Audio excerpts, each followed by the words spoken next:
I don't think we got it. Second time in a row where we just didn't get the movie. Are you rolling? Yes. Okay. Hey gang, I'm Aaron. That's Booster, and we're your unemployed friends. It's like 3 p.m. on a Wednesday. 3:15, January 14th. 3:15. We just got done watching Train Dreams on Netflix. Yeah. Starring Joel Edgerton, Felicity Jones a little bit, Carrie Condon, other people. Mm-hmm. Directed by fucking someone. Someone who did nothing.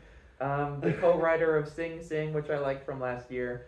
You might be wondering why we watched this movie, because if you know anything about it, you know it's really not our thing. But it's been getting a million. It's getting awards. It's getting awards buzz. Yeah. It got best picture noms at the Globes. Joel Edgerton got best actor noms, best song noms. I don't know whatever else, but it's really fucking boring. Yeah, we second day in a row. Like it. We did not like it. So it's all about Joel Edgerton basically plays Arthur Morgan. He's this guy who's working. If you played Red Dead, he's not actually Arthur Morgan. Anyway, yeah, he works as a logger. I couldn't tell you his character's actual name though. No, I don't know. Daniel, I think. I don't know. He works Robert, maybe. He works as a logger in upstate Washington, and he builds train tracks.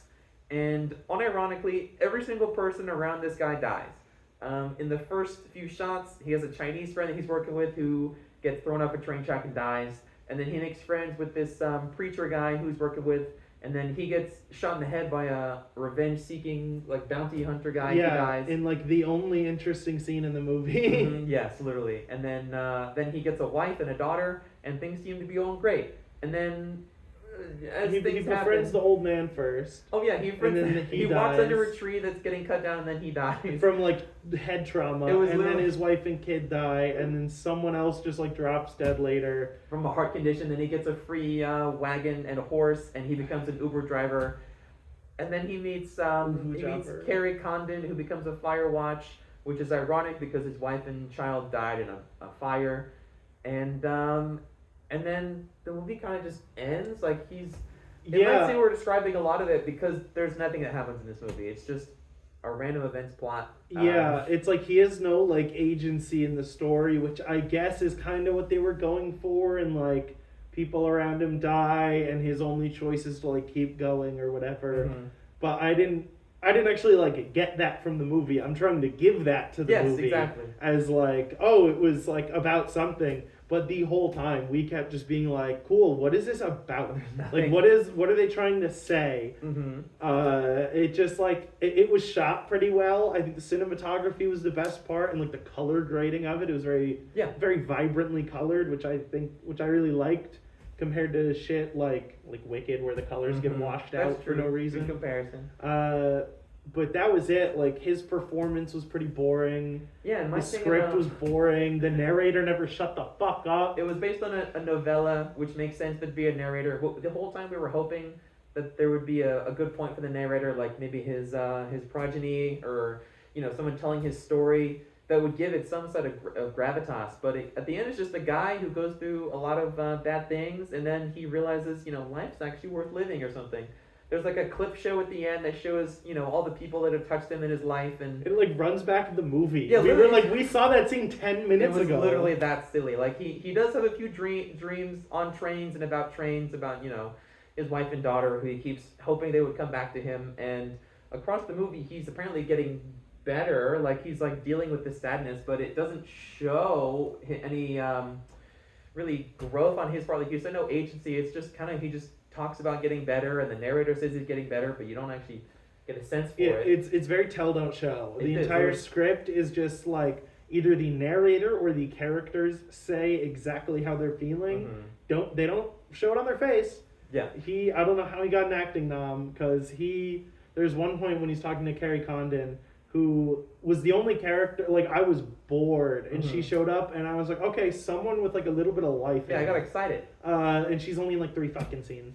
But they're talking in like the last scene together where he's like tells her that his family died, and I'm like, cool, man, can you like emote, please? He's like, I'm so sad. Sometimes I feel like they'll come back. Sometimes I feel like it happens to someone else. I'm like, no. And it's like, that's yeah, like that happens with like very traumatic things. Is like you think they aren't real, or like you experience it from out of body, but it's like Nickel Boys did that in a way that was interesting to look at, Shout out. and that wasn't as like direct as Held him back. saying. Sometimes it feels like it happened to someone else. Yeah. And it's like, okay, I know. cool, man, thanks. How do you feel about it? Like, It was he just- he didn't emote. Like, I totally agree. I mean, it felt like it was just frustrating. as we were watching it, it just felt like conservative, lowercase conservative, like American slop, right? So they're just Yeah. jerking off the idea of like trad wives, and well, back in America in the 1917s, this guy was a logger and he would work hard with his hands, and he brought home the money for the wife, and she stayed at home and watched the kids, and she did what I said. It's like the only people I can imagine liking this movie is like I said, lowercase conservative people who Like wish, my dad. yeah, who wish for like old values of when Americans worked hard with their hands and built train tracks, and they Ben Shapiro probably likes this movie. it's just, but there's nothing to say. I mean, it was just really uninteresting. Like I called it a few times. I felt like it was a Wes Anderson movie, not directed or written by Wes Anderson, because if Wes Anderson had this script of like this character where people die around him in these weird, silly ways, and they're not inherently silly, but somehow everyone just keeps dying around this person. And two of them were silly. One guy does just drop dead, and we laughed. That was funny. And one of them is like a shot all the way at the top of a tree, and then a branch falls, and then the guy just like walks under it, and the camera's up here. It was so and he's just silly. like, boom. It was And so it was silly. goofy. But it's But like, it's not. But it's like taken so seriously, and it's like that was goofy. if Wes Anderson had written and directed this movie, that would have been so much more interesting. About this like quirky guy who people keep dying around him, and he has to like deal with it and cope with it in a certain way.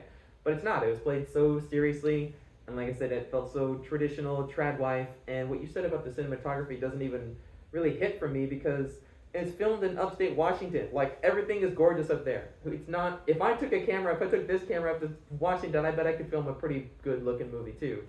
So I don't really. I mean, it wasn't just like the backdrops themselves. It was like where they got the camera and everything. Like there were a couple shots where it's like a tree is on either side, and like I was. There was it ideas there. But Yeah. I have a hard time complimenting all of the, just inherently like the landscaping or the color, because it's like, well, the sky's gorgeous. Like if anyone shot that, of course it would look good. Yeah, but it's like you got to edit it in post to make it actually look like how you see it. There's- The camera never gets it all perfect. There's some It's thought, like but it that was doesn't- the best part of it. Yeah.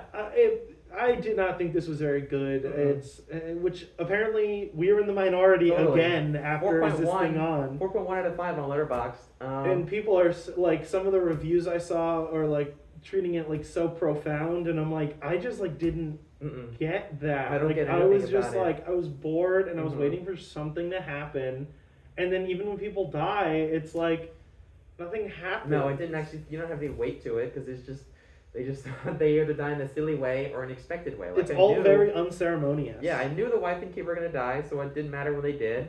After the first few deaths, I was like, he's gonna make friends with this person and they're gonna die, and then they did. Yeah. So it's like, what? But he never felt or showed that emotion on his face or in his character. Besides the narrator saying, well, he felt really sad and he's so upset right now. It's like, okay, well, so what? Who? Yeah. Why am I watching this? Which part of me wants to be like, oh, because it's like men like bottle up their emotions and Mhm. stuff, and it's like cool.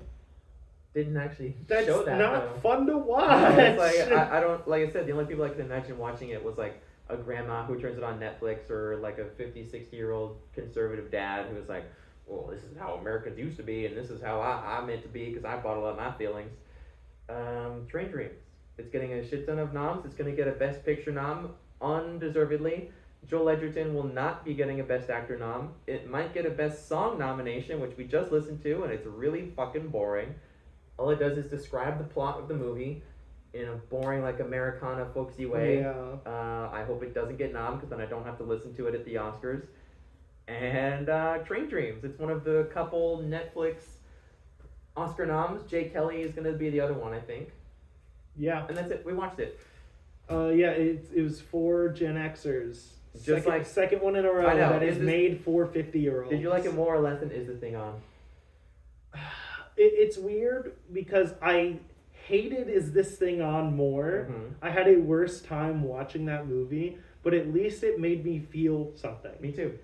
So like this is a higher score, but it's almost like a bell curve where it's like this is like a 5. It's like perfectly. It was mid. Me too. It was so mid. It did nothing. But it's like the bell curve where I'm like, is this thing on his over here? Because at least I gave it a 3. You gave it a 4. Yeah.